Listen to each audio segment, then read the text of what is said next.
Hello दोस्तों, स्वागत है आप सभी का हमारे चैनल में। तो इस वीडियो में हम लोग बात करेंगे हेल्थ और हाइजीन से रिलेटेड एमसीक्यू क्वेश्चंस के बारे में। ठीक है। और पिछले वीडियो में हम लोग ने बात किया था फूड एंड न्यूट्रिशन से रिलेटेड एमसीक्यू क्वेश्चंस के बारे में। अगर आपने वो वीडियो नहीं देखा है तो आप जाइए हमारे चैनल में, वहाँ पे आपको प्लेलिस्ट मिलेगा। आप food nutrition and health and hygiene से रिलेटेड सारे वीडियो आपको मिलेंगे। इस वीडियो में हम लोग बात करने वाले हैं हेल्थ एंड हाइजीन से रिलेटेड एमसीक्यू क्वेश्चंस के बारे में। चलिए स्टार्ट करते हैं बिना किसी देरी किए। तो यहाँ पे हम लोग बात करेंगे हेल्थ और हाइजीन में 1000 दिवसीय पोषण यानी 1000 डे न्यूट्रिशन। यहाँ से आपका क्वेश्चन जो है आप यहाँ देख सकते हैं। चलिए स्टार्ट करते हैं क्वेश्चन। तो यहाँ पे जो क्वेश्चन है पहला, मतलब बालक के विकास को सबसे अधिक प्रभावित करने वाला कारक है, तो इसका सही आंसर है वंशानुक्रम। नेक्स्ट अगला जो क्वेश्चन है वो है कि शरीर और व्यवहार के किसी पहलू में जो परिवर्तन होते हैं उन्हें अभिवृद्धि कहा जाता है, और समय की दृष्टि से व्यक्ति में जो परिवर्तन होते हैं उसे विकास कहते हैं। यह कथन किसका है? तो इसका सही आंसर है फ्रैंक। अगला जो क्वेश्चन है ये है हमारा परिवर्तन की वह श्रृंखला जिसमें बच्चा गर्भावस्था से लेकर प्रौढ़ावस्था तक गुजरता है उसे विकास कहा जाता है। यह कथन किसका है? तो इसका सही आंसर है मुनरो। अगला जो क्वेश्चन है यह है हमारा विकास को प्रभावित करने वाला कारक नहीं है, तो इसका सही आंसर है उपलब्धि। अगला जो हमारा क्वेश्चन है वो है कि शैशव काल का नियत समय है, तो इसका सही आंसर है जन्म से 5-6 वर्ष की आयु तक।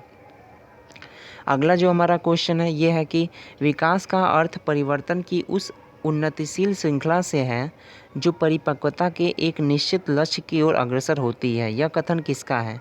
तो इसका सही आंसर है हरलॉक। अगला जो हमारा क्वेश्चन है वो है कि विकास तथा आयु में क्या संबंध है? तो इसका सही आंसर है विकास आयु के अनुसार ही होता है। अगला जो क्वेश्चन है यह है कि बालक की तीव्र बुद्धि का विकास पर क्या प्रभाव पड़ता है? तो इसका सही आंसर है विकास सामान्य से तीव्र होता है। अगला जो हमारा प्रश्न है वह है कि सामान्य स्वास्थ्य का विकास पर क्या प्रभाव पड़ता है? तो इसका सही आंसर है विकास सामान्य होता है। नेक्स्ट जो हमारा क्वेश्चन है यह है कि कौन सी विशेषता विकास पर लागू नहीं होती? तो इसका सही आंसर है विकास को स्पष्ट इकाइयों में मापा जा सकता है। ठीक है। अगला जो हमारा क्वेश्चन है वह है कि विकास को प्रभावित करने वाला कारक नहीं है, तो इसका सही आंसर है उपलब्धि। अगला जो हमारा क्वेश्चन है यह है कि विकास के वर्गीकरण में डॉक्टर अर्नेस्ट जोन्स ने कितनी अवस्थाओं का वर्णन किया है? तो इसका सही आंसर है 4। अगला जो हमारा क्वेश्चन है यह है कि विकास और अभिवृद्धि में प्रमुख अंतर है, तो इसका सही आंसर है उपयुक्त सभी, यानी विकास एक समग्र प्रक्रिया और अभिवृद्धि विकास का केवल शारीरिक पहलू है। वृद्धि और अभिवृद्धि दोनों बढ़ने की ओर संकेत करते हैं। वृद्धि का मापन संभव है परंतु विकास को नित्य प्रति की क्रियाओं में होने वाले परिवर्तनों में देखा जा सकता है, यानी उपयुक्त सभी ये सारे इसका सही आंसर है। अगला जो हमारा क्वेश्चन है वह है कि उच्च स्तर की वृद्धि विकास को तीव्रगामी बनाने से संबंधित होती है जबकि निम्न स्तर की बुद्धि पिछड़ेपन से संबंधित होती है। यह कथन है, तो इसका सही आंसर है पेहरॉक। अगला जो हमारा क्वेश्चन है वह है कि गर्भावस्था के दूसरे माह में गर्भवती के स्तन हो जाते हैं, तो इसका सही आंसर है कड़े। फिर अगला जो हमारा क्वेश्चन है वह है कि बच्चे के लिए कौन सा दूध सर्वोत्तम है? इसका सही आंसर है माँ का दूध। अगला जो हमारा क्वेश्चन है वह है कि रक्त परिसंचरण में अंतर गर्भावस्था के कौन कौन से माह तक आता है? तो इसका सही आंसर है 5 से 6 माह तक। अगला जो हमारा क्वेश्चन है वह है कि गर्भावस्था का तीसरा प्रमुख लक्षण है, तो इसका सही आंसर है बार बार पेशाब आना। अगला जो हमारा क्वेश्चन है वह है कि कौन सा पोषक तत्व दूध से प्राप्त नहीं होता है? तो इसका सही आंसर है विटामिन सी। अगला जो हमारा क्वेश्चन है वह है कि नवजात शिशु के कपड़े होने चाहिए, इसका सही आंसर है मुलायम। ठीक है। अगला जो हमारा क्वेश्चन है वह है कि शिशुओं के वस्त्र होने चाहिए, इसका सही आंसर है ढीले ढाले। अगला जो हमारा क्वेश्चन है वह है कि रिकेट रोजरी किस रोग का लक्षण है? तो इसका सही आंसर है सूखा रोग या अस्थि विकृति का। अगला जो हमारा क्वेश्चन है वह है कि दस्त एवं अतिसार की दशा में अति आवश्यक है। तो इसका सही आंसर है निर्जलीकरण से बचाव। अगला जो हमारा क्वेश्चन है वह है कि बच्चों में अस्थायी दांतों की संख्या होती है। इसका सही आंसर है 20। अगला जो हमारा क्वेश्चन है यह है कि बच्चों में कैल्शियम की कमी का लक्षण है। तो इसका सही आंसर है हड्डियों संबंधी विकार। नेक्स्ट जो हमारा क्वेश्चन है वह है कि गर्भावस्था के समय स्त्री में कौन सा परिवर्तन होते हैं। तो इसका सही आंसर है शारीरिक व मानसिक दोनों। अगला जो हमारा क्वेश्चन है वह है कि बच्चे के लिए कौन सा दूध सर्वोत्तम है। तो इसका सही आंसर है माँ का दूध। अगला जो हमारा क्वेश्चन है वह है कि साधारण स्त्री की अपेक्षा गर्भवती की कैलोरी मांग कितनी अधिक होती है। तो इसका सही आंसर है 300। अगला जो हमारा क्वेश्चन है वह है कि अस्थियों के निर्माण तथा मजबूती के लिए आवश्यक है। तो इसका सही आंसर है कैल्शियम। अगला जो हमारा क्वेश्चन है वह है कि गर्भावस्था का तीसरा प्रमुख लक्षण है। तो इसका सही आंसर है बार बार प्रस्राव आना। अगला जो हमारा क्वेश्चन है वह है कि गर्भावस्था के दूसरे माह में गर्भवती के स्तन हो जाते हैं। तो इसका सही आंसर है कड़े। अगला जो हमारा क्वेश्चन है वह है कि रक्त परिसंचरण में अंतर गर्भावस्था के कौन कौन से माह तक आता है। तो इसका सही आंसर है 5 से 6 माह तक। अगला जो हमारा क्वेश्चन है वह है कि जन्म से लेकर 1 वर्ष तक की आयु को कहते हैं। तो इसका सही आंसर है शैशवावस्था। अगला क्वेश्चन है हमारा कि गर्भावस्था में धूम्रपान से क्या होता है। तो इसका सही आंसर है माँ एवं शिशु दोनों के स्वास्थ्य पर बुरा प्रभाव पड़ता है। अगला जो हमारा क्वेश्चन है वह है कि नवजात शिशु के लिए सर्वोत्तम दूध होता है। तो इसका सही आंसर है माता का दूध। अगला जो हमारा क्वेश्चन है वो है कि माता के स्तन के प्रथम स्राव को कहते हैं। इसका सही आंसर है कोलोस्ट्रम। अगला जो हमारा क्वेश्चन है वो है कि माँ का दूध नवजात शिशु के लिए उत्तम है क्योंकि। तो इसका सही आंसर है इससे शिशु का स्वास्थ्य सुरक्षित रहता है। अगला जो हमारा क्वेश्चन है वह है कि 0 से 3 मास के शिशु में प्रति सप्ताह कितनी वृद्धि होती है। तो इसका सही आंसर है 200 ग्राम। अगला जो हमारा क्वेश्चन है वो है कि जन्म के समय शिशु की लंबाई कितनी होती है। तो इसका सही आंसर है 48 to 50 सेंटीमीटर। अगला जो हमारा क्वेश्चन है वो है कि शिशु को कितने मास तक सिर्फ माता का दूध ही देना चाहिए। तो इसका सही आंसर है 6 मास तक।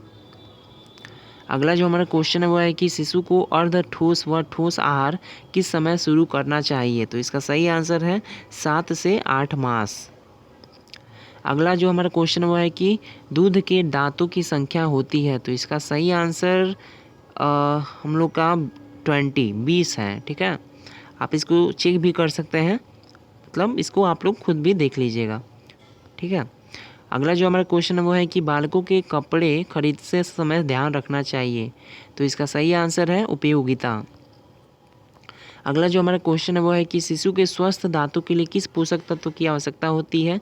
तो इसका सही आंसर है कैल्शियम। अगला जो हमारा क्वेश्चन है वो है कि शिशु के दांतों को स्वस्थ रखने के लिए किस पोषक तत्व की आवश्यकता होती है। तो इसका सही आंसर है कैल्शियम। अगला जो हमारा क्वेश्चन है वो है कि नवजात शिशु का आहार होना चाहिए।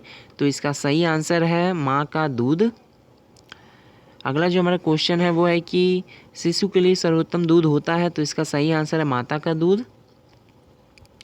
अगला जो हमारा क्वेश्चन है वो है कि जन्म के पश्चात शिशु के लिए आवश्यक है।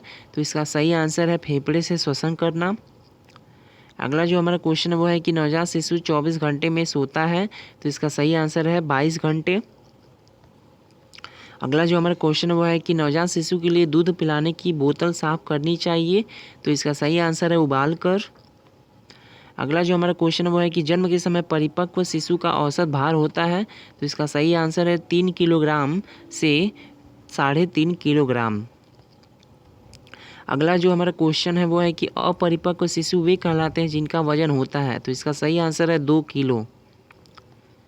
अगला जो हमारा क्वेश्चन है वो है कि शिशु को अर्ध ठोस व ठोस आकार किस समय देना चाहिए। तो इसका सही आंसर है 7 से 8 मास। अगला जो हमारा क्वेश्चन है वो है कि शिशुओं को विभिन्न संक्रामक रोगों से बचाने का मुख्य उपाय है। तो इसका सही आंसर है संक्रामक रोगों से बचाव के टीके लगवाना।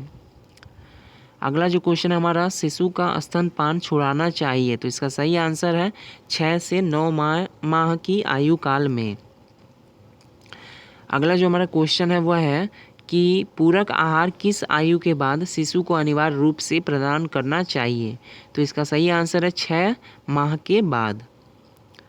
अगला जो हमारा क्वेश्चन है वह है कि गर्भवती स्त्री के लिए वसा की आवश्यकता होती है। तो इसका सही आंसर है 30 ग्राम। अगला जो हमारा क्वेश्चन है वो है कि 6 माह के शिशु की सामान्य लंबाई होनी चाहिए। तो इसका सही आंसर है 26 इंच। अगला जो हमारा क्वेश्चन है, मतलब नेक्स्ट जो हमारा क्वेश्चन है वो है कि जन्म के समय शिशु की सामान्य लंबाई होनी चाहिए। तो इसका सही आंसर है 20 से 22 इंच। अगला जो हमारा क्वेश्चन है वो है कि 6 माह के शिशु का वजन अपने जन्म के वजन से लगभग होना चाहिए। तो इसका सही आंसर है 2 गुना। अगला जो हमारा क्वेश्चन है वो है कि 1000 दिन का पोषण की आवश्यकता होती है। इसका सही आंसर है ये सभी, यानी बच्चों में कुपोषण की रोकथाम के लिए, उचित पोषण प्रदान करने के लिए, शिशु मृत्यु दर में कमी लाने के लिए, ये सभी इसके सही आंसर है। अगला जो हमारा क्वेश्चन है वो है कि निम्न में से कौन सी समस्या पर्याप्त पोषण न मिल पाने की स्थिति में होती है। तो इसका सही आंसर है ये सभी, यानी खराब स्वास्थ्य, बीमारियों का आसानी से शिकार हो जाना, मानसिक विकास में बाधा, ये सभी इसके सही आंसर हैं। अगला जो हमारा क्वेश्चन है वह है कि निम्न में से कौन सा बच्चों की वृद्धि को प्रभावित करने वाला कारक है। तो इसका आंसर ये सभी है, यानी वंशानुक्रम, वातावरण, पोषण, ये सभी इसके सही आंसर हैं। अगला जो हमारा क्वेश्चन है वो है कि निम्न में से कौन सा कारण बच्चे के विकास को प्रभावित करता है। तो इसका सही आंसर है ये सभी, यानी आर्थिक स्थिति, पोषण, हार्मोन, ये सभी बच्चे के विकास को प्रभावित करता है। अगला जो हमारा क्वेश्चन है वह है कि विकास में प्रतिमानों की क्या रहती है। तो इसका सही आंसर है स्थिरता। अगला जो हमारा क्वेश्चन है वह है कि निम्न में से कौन सा कथन गर्भावस्था में पोषण के संदर्भ में सत्य नहीं है। तो इसका सही आंसर है महिला के कुपोषण का प्रभाव गर्भस्थ शिशु पर नहीं पड़ता है। इस वीडियो में हम लोग ने बात किया हेल्थ से रिलेटेड MCQ क्वेश्चंस के बारे में, ठीक है। अब हम लोग अगले वीडियो में, मतलब नेक्स्ट आने वाले वीडियो में, जो कि लास्ट वीडियो होगा, उस वीडियो में हम लोग बात करेंगे हाइजीन से रिलेटेड MCQ क्वेश्चंस के बारे में, ठीक है। इस वीडियो में इतना ही, मिलते हैं अपने नेक्स्ट वीडियो में। Thank you.